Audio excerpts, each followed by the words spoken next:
This flight was supposed to last only a few hours, but in reality, it had been flying for 5 years. Yet the passengers and crew had no idea. As the plane approached its destination, the captain radioed the tower for landing clearance. The controllers were stunned. They confirmed the request again and again, before finally directing the plane to land at a remote airport. But outside the plane, there weren't families waiting. Instead, there was a sea of police officers. The passengers were baffled, unsure of what was happening. Jenny told the officers that her nephew wasn't feeling well. She asked if they could go home and rest, but the lead officer refused her request. The problem, ladies and gentlemen, is your plane departed Montego Bay, Jamaica on April 7, 2013.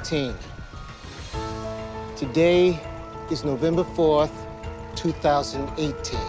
Been missing, presumed dead for 5.5 years. Everyone panicked, looking at each other in disbelief. How could this even be possible? The Security Bureau launched a full investigation. They grounded the plane and detained everyone on board for questioning, but their stories matched perfectly. They all described an ordinary flight. Nothing unusual had happened, except for one violent patch of turbulence. At that moment, the cabin lights went out, and the plane shook violently. But soon the power returned, and the flight continued as normal. The Bureau found no useful leads, so eventually they released everyone. For the passengers, only a few hours had passed. But in the real world, 5 years were gone. Everything outside had completely changed. Jenny's mother had fallen ill and passed away after her disappearance. Her niece had grown into a beautiful young woman, but between the twin siblings, differences in appearance had created distance. Jenny returned to the police station where she once worked, but her position was long gone. Even her boyfriend Jack had married another woman. Meanwhile, the Security Bureau was still investigating. They had to figure out why the plane had been flying for 5 years, yet everyone on board looked exactly as they had 5 years earlier. One day, Jenny was riding the bus home. Suddenly, a strange voice echoed in her head.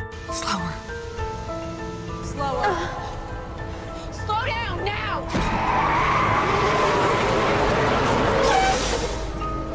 How'd you see him coming? Still, Jenny couldn't explain what was happening. The next day, while jogging past a courtyard, the voice returned, but all Jenny saw were 2 dogs inside. She didn't act on it and simply left. That night, as she tried to rest, the voice echoed once more. It kept repeating the same words, "Let them go." Jenny went back to the courtyard. At that moment, her brother Kevin pulled up in his car. He confessed that he heard the same voice in his head, so the siblings released the 2 dogs. But the very next day, the police received a report. The act had been caught on camera. Jack scolded Jenny harshly, then took her along to return the dogs. But inside the courtyard, the voice spoke again. Jenny couldn't resist following its guidance. Her eyes fell on a locked door. She grabbed a tool and smashed the lock open, ignoring Jack's protests. What she saw inside left her stunned. 2 missing teenage girls were locked away. Jack swiftly subdued the dog owner. Together, they solved the kidnapping case. Jack gave Jenny all the credit, and soon after, her supervisor told her to return to work the next day. But it didn't stop there. Soon, Jenny heard the voice again. This time, not only she and Kevin,